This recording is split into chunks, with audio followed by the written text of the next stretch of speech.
Okay, Boker Tov. Today's Talmud study today's Daf Yomi is Nedarim Daf Yotes, Nedarim 19. We're going to start on the bottom of 18b. The Daf Yomi tells us that yesterday we had learned as a baseline, the Mishnah had said, Stam Nedarim Lahachmir, that we can, that we're going to be strict. If we're not sure if it's a vow, we're going to be strict. That's what the baseline said. So, under those circumstances, the Gemara on the bottom of 18b has raised the question: what do you mean stam nedarim lahachmir? What does that? What do you mean by that? How can we say stam nedarim lahachmir when we have a basic principle and it contradicts the Mishnah in Taharos, which tells us the Mishnah in Taharos tells us as follows. Taharos chapter 4, Mishnah 12 tells us, Safek Naziris Lahakel, that if you're unsure if you're a Nazirite or not, we're lenient, and a Nazir is a paradigm of a Neder. So which is it? Why does our Mishnah here say Stam Nedarim Lahachmir, whereas the Mishnah in Taharos says by a Nazirite we're lenient? So the first attempt of the Gemara says Rabbi Zera is lo kasha. Rabbi Lazar, we changed the girsa to Rabbi Lazar. The Mishnah here, which says that we're strict by a vow, that's the Rabbanan. The Mishnah in Taharos, which says that we're lenient by vows if we're not sure, that is Rabbi Elazar. Tanya, we learned to the Brisa. This is proof that Rabbi Elazar is lenient by a case of consecrating vows, because we say, Amaktish chayaso ubei maso, the person consecrates his chaya or his behema, either a chaya animal or a behema animal. Hiktish as a koi. So according to the Tanna Kama, we've also consecrated a koi. A koi is an animal which we're not sure if it's a chaya or a behema. We're not sure what type of animal it is. Even to this day, there's a big debate. So you're not sure if it's a chaya or a behema. So therefore, this position, the Tanna Kama is strict, and that's consistent with our Mishnah, which says Stam Nedarim Lahachmir. Whereas Rabbi Lazar says, he says, no, if you're not sure, you have not consecrated the koi.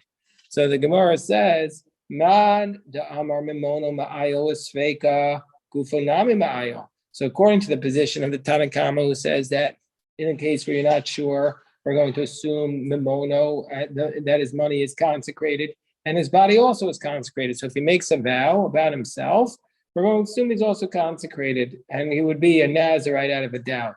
Where but according to Rebbe Lazar, who says that his money is not going to be consecrated out of a doubt, Kufo Kol Shekain Tu'amayo. His body is for sure not going to be consecrated out of a doubt. So therefore, the Mishnah where it says Stam Naziros Lahakel, that is going to be like Rebbe Lazar. That's the Gemara's approach. So Amrei Abaye. So Abaye says, I have in the side of my Gemara that this is not the typical Abaye that we have from Chash. Now it goes for Tziyunim here on the side of the Gemara says, Hu Abaye Bar Huna, Shaya Bimei Rav Yehuda. This is not the typical Abaye. This was not Abaye that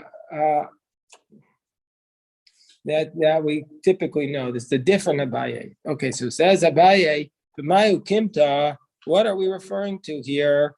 You've established L'Safek Naziris Lahakel, Rabbi Elazar. You want to say that in the case that what's the reason why that in the Stam Naziris we're going to be lenient? We want to say that this price is being lenient because that the Safek Naziris Lahakel is following the position of Rabbi Elazar, like by the case of the koi, who says you've consecrated it in the case of a doubt. But if that's the case, the end of that price shows that we're not just being lenient. Why? Because the end of that brisa, Ema Seif, what does the conclusion of that brisa say? So the conclusion, not the conclusion of the brisa, the conclusion of that Mishnah in Taharos, the conclusion of that Mishnah in Taharos tells us the following. The conclusion of that Mishnah in Taharos tells us as follows. Safek Bechoros, Echad Bechori Adam, Echad Bechori Behema. Let's say you're not sure if this firstborn animal, you're not sure if it's a firstborn, whether it's a firstborn of a human being in which case you'd have to give the Kohen 5 silver coins, or whether it's the firstborn of an animal, in which case you'd have to give it to the Kohen, Bain Tamea, whether it's a non-kosher firstborn, i.e. a male donkey, in which you'd have to give the Kohen a lamb, or Bain Tahora, whether it's a firstborn kosher animal, in which case you'd have to give it to the Kohen to bring it as a sacrifice. And in case where you're not sure if it's a firstborn, i.e. you're not sure if it's the first issue from the mother, or you're not sure which animal gave birth to it. And then we're going to say the burden of proof rests upon the Kohen, and he doesn't get it out of a doubt. But nevertheless, Vitani Allah, but we learned about it, even though the Kohen doesn't get to take it, we're going to say that it's going to be strict in, we're going to say it's going to be strict as in shearing or doing work with the animal. Like you're not allowed to work a firstborn animal. So if that's the case, hold on.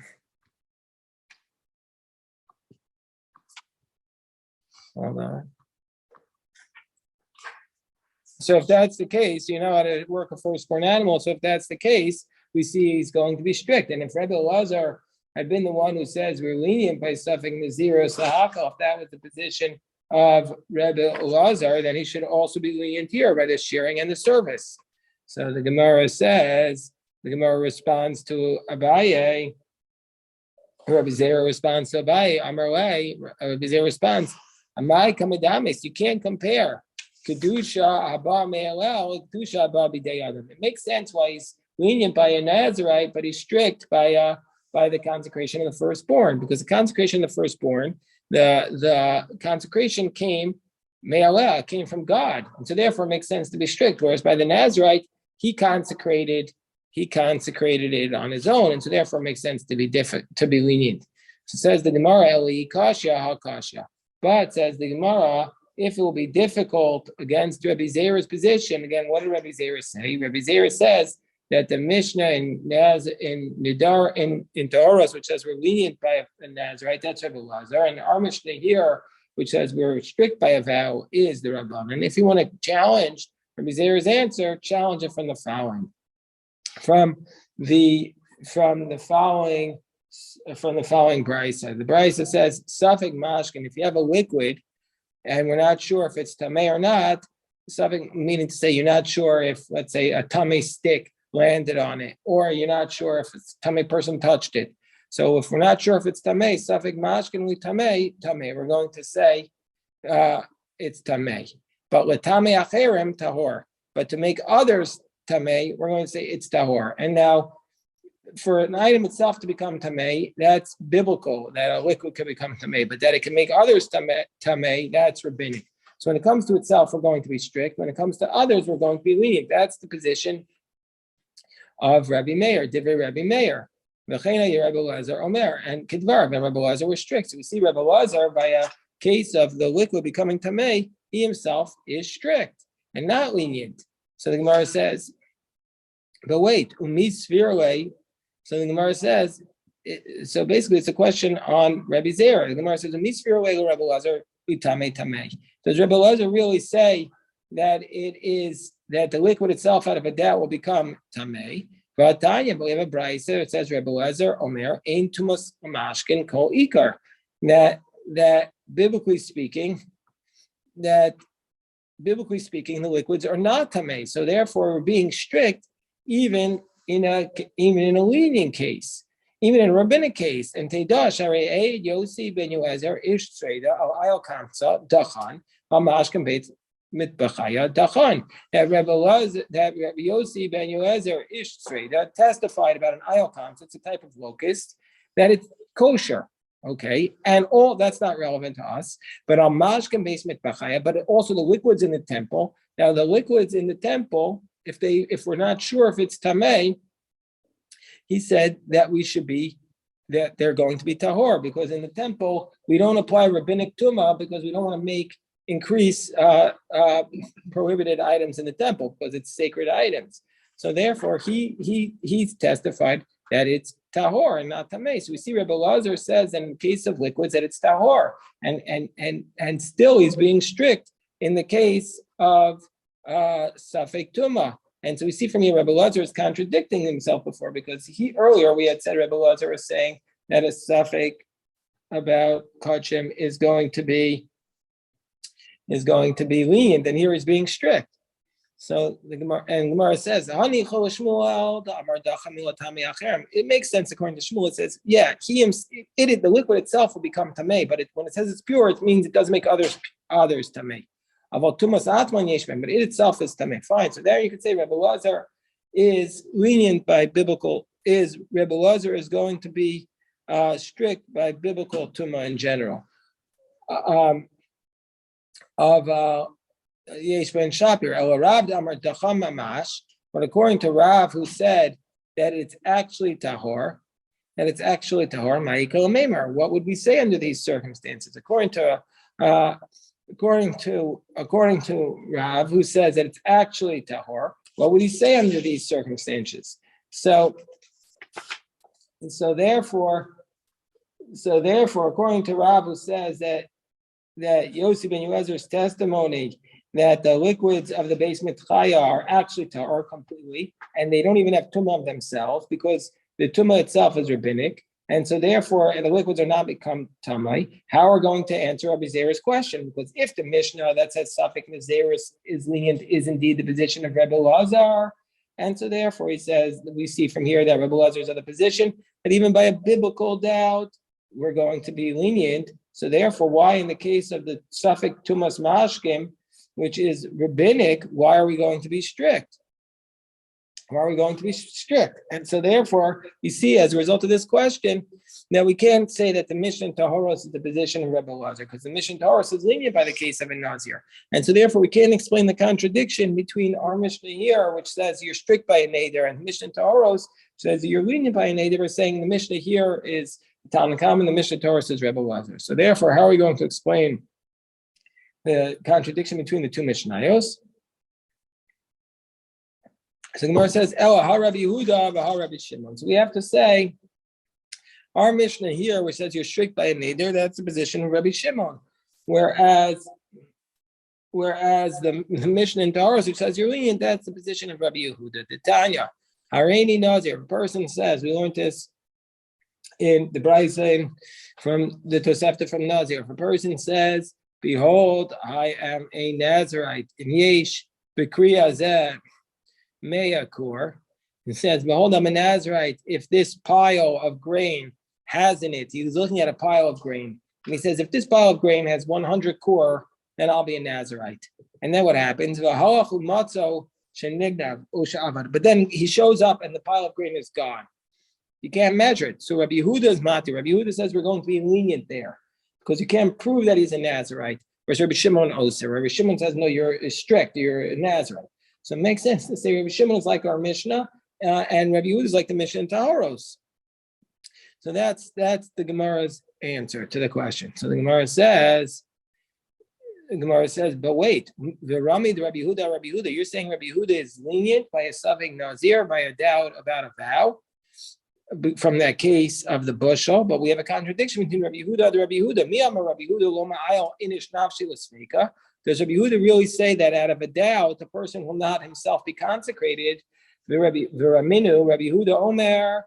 But what about in our Mishnah? What does our Mishnah say? At the end of our Mishnah, it says, Rabbi Yehuda says that if you just say the word truma, stam truma b'Yehuda asura u'begalim mutaras. Okay, let's go back and let's review what we said yesterday. If a person just says, this loaf of bread is like truma, but truma can mean two things. Truma can mean like a gift to the Kohen, the tithe to the Kohen, in which case we say it's a davar osur. It's something that was inherently prohibited, and then the vow doesn't take effect. Or truma could be a gift to the temple, which is not inherently prohibited, and then the vow would take effect.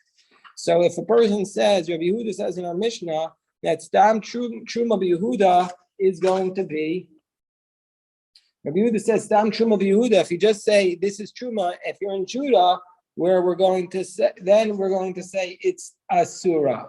because we're assuming it's a gift to the Kohen. It's a gift to the temple. Whereas in the Galilee, we're not assuming it was a gift to the Kohen. Not assuming it was a gift to the temple. We're assuming it was a gift to the Kohen. It was a tithe. And therefore, if you take a vow by comparing it to Truma, just the word Truma, it's going to be permitted. So Rabbi Yehuda says, Tam Truma Yehuda Asura, Ubegalio Mutaris. Where in the Galilee, it's permitted. She'ena Anshe Galio, Makirin as Truma Salishka, because in the Galilee they were far away from the temple, so they weren't making donations to the temple. So, Taima, what's the reasoning that we're going to say that it's not that if you compare it to Truma and the Galilee, it's permitted to Ein Makirin because they don't typically make donations to the temple in the Galilee, and so therefore it's clear that he intended it to give it as a tithe to the Kohen. Hamakirin Asurin. But if the people of the Galilee would typically give the donations to the temple, and then his vow would take effect, even though we're in a doubt what his intent was. And we see from here on top of 19b, we see from here that Rabbi Yehuda says in a case of a doubt where we're not sure what his intent was, he's strict. So how can you say Rabbi Yehuda says in a case of a doubt we're lenient? When we see from here that from our Mishnah, Rabbi Yehuda says in a case of a doubt, we should be strict. So the Gemara says, Rava comes along and gives an answer. Amar Rava. Rava comes along and gives an answer.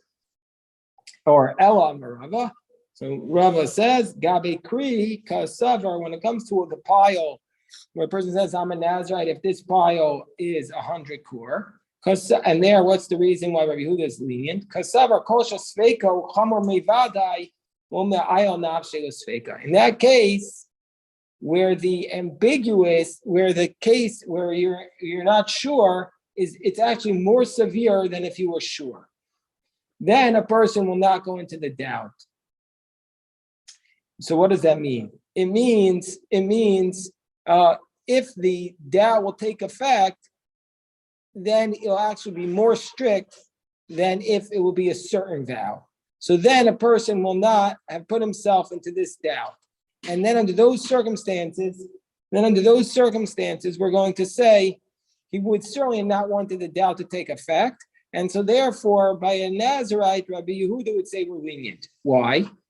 If you're a doubtful Nazarite, it's actually much more severe than if you're a certain Nazarite. Why? If you actually would have become a Nazarite for real, then we're going to say that you at the end of 30 days, you would take a haircut and you would bring your offering, and then you would get to eat the offering, and then then you would go on with your life. But al safeko, but if you're unsure if you're a Nazarite, then you can't bring the sacrifices out of a doubt. So lo matzi megalech, you will never ever be able to cut your hair. So since if you had taken this vow, and if you're not sure if you're a Nazarite, you would never ever be able to end your Nazarite-ship. So therefore, since that's actually much more severe than if you're really a Nazarite, Rabbi Yehuda would say we're going to be lenient there and assume you would never want to enter into a position of being a doubtful Nazarite. And therefore, Rabbi Yehuda would say the Nazarite-ship doesn't take effect. Whereas in the case of our Mishnah, where the doubt is not more severe than if you had actually made a full vow, then Rabbi Yehuda would be strict. So that's how the Rava explains why our Mishnah, why the Mishnah and Taros could still be Rabbi Yehuda, and it's not a contradiction from Rabbi Yehuda and Rabbi Yehuda of our Mishnah.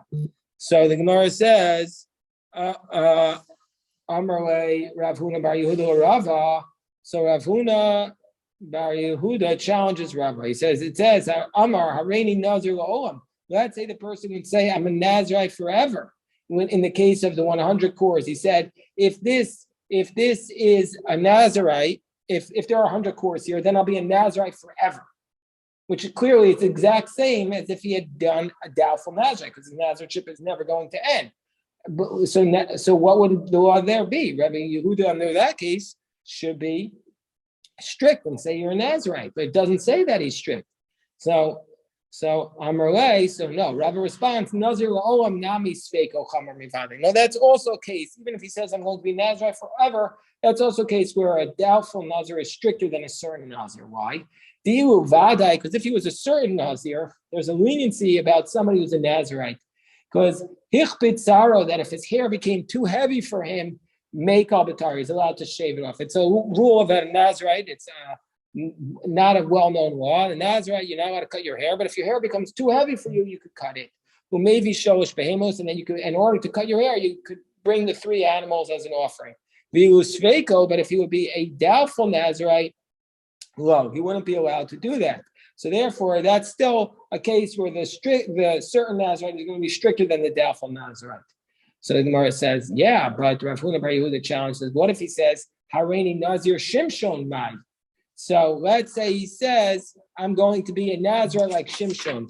What is the Nazirite like Shimshon? Meaning to say, if there's 100 barrels of, if there's 100 kur in here, I'm going to be Nazirite like Shimshon. And what does the Nazirite of Shimshon do? So the Nazirite of Shimshon is a case where he's not allowed to cut his hair, but he is going to. So Shimshon was a Nazirite from birth, but he was not allowed to drink wine or cut his hair, but he was allowed to become tummy for the dead.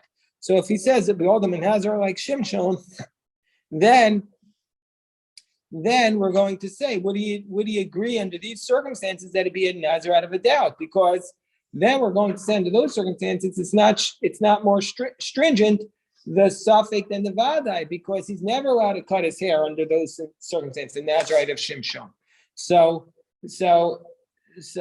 therefore, under those circumstances, Rabbi Yehuda should have said that he's strict there. Rabbi Yehuda should have been strict there because it's not more severe than this certain case. So the Gemara says that Rabbi responds, I'm really Nazir Shimshon Otaya. I don't have any source that he says, well, although you're a Nazirite like Shimshon, if there's 100 core. The Bryce is talking about a regular Nazirite. He says, no, that's not true. Amar Tanya Nazir Shimshon. But I have a Bryce that says that Rabbi Yehuda says this, even in the case where the guy says, I'm going to be Nazirite like Shimshon. So Rabbi says, okay, I have no choice. Rabbi says, Amarle, Tanya. If that's really the Brisa, then indeed that is the Brisa, and therefore I can't justify how we could compare this Brisa with the Mishnah, because from the Mishnah, Rabbi Yehuda seems to be saying a regular vow were strict, and in this Brisa he's saying, from the Mishnah it says the Stamna, there we're going to be strict, whereas from the Brisa it seems like Rabbi Yehuda is saying a stam neder is lenient, and so I don't know what to do. And so the Gemara leaves the question as basically a contradiction. So therefore, Rav Ashi comes along and he wants to solve this problem. Rav Ashi says, yeah, in general, Rabbi Yehuda says that if the suffix will be stricter than the vadai, then he's not going to put himself into the doubt. But in the case where it is certain, he's going to be strict. But that brisa of Rabbi Yehuda, where he says in the case of Nazirite Shimshon, why is Rabbi Yehuda going to be strict in that case? Why is Rabbi Yehuda going to be lenient in that case, even though the doubt is not stricter than the certain case? Because there, it's not really Rabbi Yehuda. There, Rabbi Yehuda is just recording the position of Rabbi Tarfon, and that's why it's a contradiction. Ahi Rabbi Yehuda mishum Rabbi Tarfon the Tanya, because what does Rabbi Tarfon state? Rabbi Yehuda mishum Rabbi Tarfon Omer ein echad me'am nazir official nitnu nazaris el afla. Rabbi Yehuda says, what's the reason? Rabbi Tarfon says, that case, you're not going to be a Nazir, because in order to be a Nazirite, it has to be stated with clarity, with certainty. You can't become a Nazirite out of a doubt. And so therefore, that's just the position of Rabbi Tarfon in general. That the only way you become a Nazirite is if it's a clear statement. You can't have any ambiguity whatsoever.